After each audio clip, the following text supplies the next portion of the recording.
রাধে রাধে বন্ধুরা, অমৃত কথা বাংলা চ্যানেলের নতুন পর্বে আপনাদের সকলকে স্বাগত জানাচ্ছি। দেবাদিদেব মহাদেবের আশিস কিভাবে তা অবশ্যই কমেন্ট বক্সে লিখুন। হর হর মহাদেব। এই পর্বের বিষয় হলো শ্রাবণ মাসে প্রত্যেক সোমবার শিব পুজোর ব্রত কথা। শ্রাবণ মাসে প্রতিটি সোমবার শিব বাবাকে পুজো করার পর ব্রত পালন করে অবশ্যই একবার শ্রবণ করতেই হয় শিব পুজোর ব্রত কথা। শিব পুজোর ব্রত কথা মন দিয়ে শুনলে ভক্তের মনের সমস্ত ইচ্ছা দেবাদিদেব মহাদেব পূরণ করেন। শুনবো শ্রাবণ মাসে প্রতি সোমবার শিব পুজোর ব্রত কথা শোনার আগে অমৃত কথা বাংলা চ্যানেলটিকে অতি অবশ্যই সাবস্ক্রাইব করুন, লাইক করুন, কমেন্ট করুন, শেয়ার করুন, আধার্মিক নোটিফিকেশন ঘন্টাটি বাজিয়ে দেবেন। শ্রাবণ মাসে প্রতি সোমবার শিব পুজোর বিশেষত মাহাত্ম্য রয়েছে। শাস্ত্র মতে এই মাসে শিবের পুজো ও ব্রত পাঠ করলে ব্যক্তির সমস্ত মনস্কামনা পূরণ করে দেন দেবাদিদেব মহাদেব। শুনে নেওয়া যাক শ্রাবণ মাসে প্রতি সোমবার শিব পুজোর ব্রত কথা। পৌরাণিক কালে অমরপুর নামক নগরে এক ব্যবসায়ী ধনী থাকতেন। অন্য নগরেও তার ব্যবসা ছড়িয়েছিল। নগরের প্রত্যেকটি সেই ব্যবসায়ীকে সম্মান করত। তবে এত সম্মান ঐশ্বর্য থাকা সত্ত্বেও সেই ব্যবসায়ী মনে মনে কষ্টে করতে থাকতেন, কারণ সেই ব্যবসায়ী নিঃসন্তান ছিলেন। তার কোনো পুত্র সন্তান ছিল না। মৃত্যুর পর তার বিশাল ব্যবসা কে দেখবে, এই হোটেল সম্পদ কে সামলাবে, সেই চিন্তাগ্রস্ত থাকতেন তিনি। তাই পুত্র লাভের কামনায় সেই ব্যবসায়ী প্রতি সোমবার উপোস করে শিবের পুজো করতে থাকতেন। সন্ধ্যাবেলায় শিব মন্দিরে গিয়ে মহাদেবের সামনে ঘিয়ের প্রদীপ জ্বালাতেন।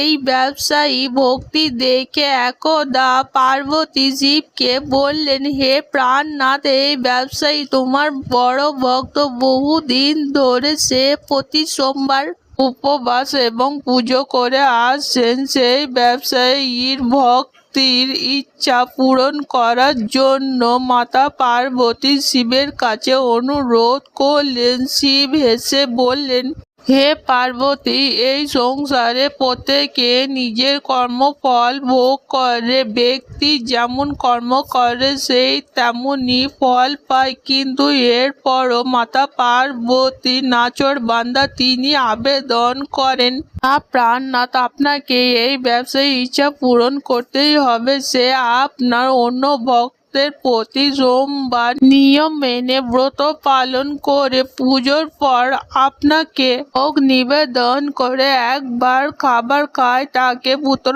লাভের আশীর্বাদ দিতেই হবে। পার্বতী এমন আবেদন শুনে শিব বললেন, তোমার কথায় আমি ব্যবসায়ীকে পুত্র লাভের আশীর্বাদ দিচ্ছি, কিন্তু তার পুত্র 16 বছর বয়স পর্যন্ত জীবিত থাকবে। সেই রাতে সেই ব্যবসায়ী স্বপ্নে এসে পুত্র লাভের আশীর্বাদ দেন। পাশাপাশি পুত্রের 16 বছর পর্যন্ত জীবিত থাকার কথাও তাকে জানান। ঈশ্বরের আশীর্বাদে ব্যবসায়ী খুশি হন, কিন্তু পুত্রের স্বল্প আয়ুর কথা শুনে তার সমস্ত আনন্দ কষ্ট নষ্ট হয়ে যায়। ব্যবসায়ী আগের মতোই নিয়ম মেনে সোমবারে ব্রত পালন করতে শুরু করেন।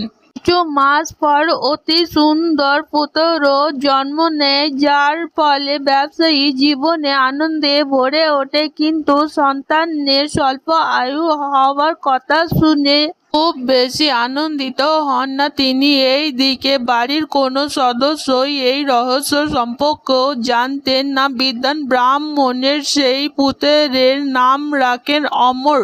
অমর 12 বছর হলে তাকে শিক্ষা গ্রহণের জন্য বেনারসিতে পাঠানোর সিদ্ধান্ত গ্রহণ করেন সেই ব্যবসায়ী অমরের মামা দীপচাঁদকে ডাকেন অমরের পাঠশালার জন্য তাকে বেনারসিতে ছেড়ে আসতে বলেন। তিনি অমর নিজের মামার সঙ্গে শিক্ষা লাভের জন্য বেরিয়ে পড়েন। পথে যেখানে অমর ও দীপচাঁদ বিশ্রামের জন্য থাকতেন, সেখানেই যজ্ঞ করতেন এবং ব্রাহ্মণদের ভোজন করাতেন।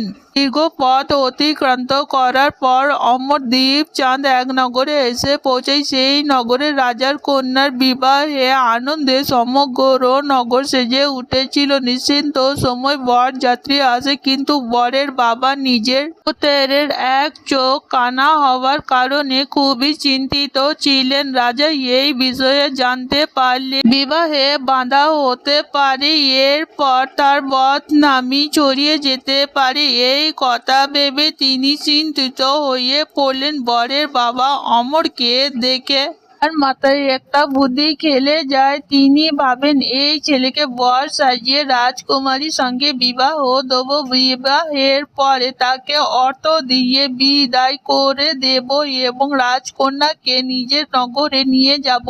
বরের পিতা এই প্রসঙ্গে অমর ও দীপচাঁদকে জানায়। অর্থ লাভের লোভে দীপচাঁদ পরামর্শে রাজি হয়ে যায়। অমরকে বরের পোশাক পরিয়ে রাজকুমারী চন্দ্রিকার সঙ্গে বিয়ে দিয়ে দেন। অমর ফেরার সময় সত্য গোপন করতে আর পারলেন না। তখন রাজকুমারীর ওড়নায় সত্য ঘটনা লিখে দেয় যে, রাজকুমারী চন্দ্রিকা, তোমার বিয়ে অমরের সঙ্গে হয়েছে, কিন্তু আমি বারাণসীতে শিক্ষা লাভ করতে যাচ্ছি।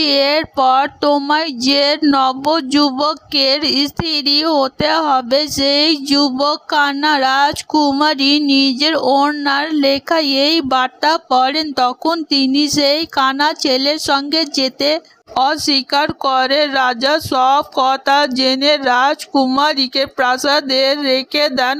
অন্যদিকে অমর নিজের মামা দীপচাঁদের সঙ্গে বারাণসীতে পৌঁছায়। অমর গুরুকুলে পড়াশোনা শুরু করে। অমরের বয়স যখন 16 বছর হলো, এক যজ্ঞ করায়। যজ্ঞর শেষে সে ব্রাহ্মণদের ভোজন করায় ও প্রচুর অন্ন ও বস্ত্র দান করে। রাতের বেলায় অমর নিজের শয়নকক্ষে ঘুমাচ্ছিলেন। শিবের আশীর্বাদ অনুযায়ী নিদ্রাতেই অমরের প্রাণ ত্যাগ করে। সূর্যোদয়ের পর দীপচাঁদ অমরকে মৃত্যু অবস্থায় দেখে কাঁদতে শুরু করে। আশেপাশে লোকেরা ও কাঁদতে শুরু করে, দুঃখ প্রকট করেন। সেখান থেকে শিব পার্বতী অতিক্রম করেছিলেন। সেদিন দীপচাঁদের কান্নায় স্বর শুনতে পান। পার্বতী শিবকে বলেন, প্রাণনাথ, আমি তার কান্না সহ করতে পারছি না। এই ব্যক্তি কষ্ট দূর করতেই হবে। শিব পার্বতীর সঙ্গে অদৃশ্য স্বরূপে দীপচাঁদের পাশে গিয়ে বলেন, হে পার্বতী, এ তো সেই ব্যবসায়ী পুত্র যাকে 16 বছর আয়ুর আশীর্বাদ দিয়েছিলাম। এর আয়ু পূর্ণ হয়েছে। পার্বতী পুনরায় শিবকে নিবেদন করে, হে প্রাণনাথ, আপনি ছেলেটিকে জীবিত করে দিন। তা না হলে এর বাবা আর মা করে নিজের প্রাণ ত্যাগ করে দেবে। এই ছেলের পিতা আপনার পরম ভক্ত, বহু বছর ধরে সোমবারের ব্রত করে আপনাকে ভোগ নিবেদন করছে। পার্বতীর আবেদনে ব্যবসায়ী সেই ছেলেটিকে জীবিত হয়ে ওঠার আশীর্বাদ দেন। শিব ও মাতা পার্বতী সে কিছুক্ষণের মধ্যেই জীবিত হয়ে ওঠে। শিক্ষা সমাপ্ত করে অমর নিজের মামার সঙ্গে নগরে ফিরে আসার জন্য যাত্রা শুরু করেন। পুনরায় সেই নগরে আসে যেখানে অমরের বিয়ে হয়েছিল। সেই নগরে অমরের যজ্ঞ আয়োজন করা হয়। নগরের রাজা সেই যজ্ঞ দেখেন। তখন তিনি অমরকে চিনতে পারেন। যজ্ঞ সমাপ্ত হওয়ার পর রাজা অমর ও দীপচাঁদকে নিজের প্রাসাদে নিয়ে যায়। সেখানে কিছুদিন রেখে তার প্রচুর অর্থ ও সম্পত্তি দিয়ে রাজকুমারীকে সঙ্গে বিদায় করে দেন। পথে নিরাপত্তার জন্য প্রচুর সৈন্যর সঙ্গে পাঠান। নগরে পৌঁছাবার সঙ্গে সঙ্গে দীপচাঁদ এক দূতকে ব্যবসায়ীর কাছে পাঠান। সন্তানের জীবিত ফেরার কথা শুনে ব্যবসায়ী অত্যন্ত খুশি হয়। এর আগে ব্যবসায়ী নিজের স্ত্রীর সঙ্গে একটি কামরায় বন্ধ করে রেখেছিলেন। তৃষ্ণার্ত ক্ষুধার্ত অবস্থায় ব্যবসায়ী নিজের ছেলে অপেক্ষা করতে থাকেন। তারা প্রতিজ্ঞা করেছিলেন যে পুত্রের মৃত্যু সংবাদ পেলে তারা প্রাণ ত্যাগ করে দেবেন, কিন্তু পুত্রের আগমনের সংবাদ পেয়ে তিনি ও তার স্ত্রী ও বন্ধু বান্ধবদের সঙ্গে নগর দ্বারে এসে উপস্থিত হন। নিজের সন্তানের বিবাহ ও পুত্র বধূ চন্দ্রিকাকে দেখে তাদের আনন্দের শেষ থাকে না। সেই রাতে সেই ব্যবসায়ীকে স্বপ্নদেশ দেন, হে ভক্ত, আমি তোমার সোমবারের ব্রত ও ব্রত কথা প্রভাবে খুশি হয়ে তোমার সন্তানকে দীর্ঘ আয়ু প্রদান করেছি। এই কথা শুনে ব্যবসায়ী অত্যন্ত প্রসন্ন হন। সোমবারের ব্রতর প্রভাবে ব্যবসায়ী বাড়িতে আনন্দের আগমন ঘটে। শাস্ত্রে উল্লেখিত রয়েছে যে স্ত্রী পুরুষ সোমবারের নিয়ম মেনে ব্রত পালন করে ও ব্রত কথা পাঠ করলে তাদের সমস্ত ইচ্ছা পূরণ হবে। আজকের পর্ব এখানেই সমাপ্ত হল। অমৃত কথা বাংলা চ্যানেলের সঙ্গে থাকার জন্য আপনাদের অনেক অনেক ধন্যবাদ। রাধে রাধে।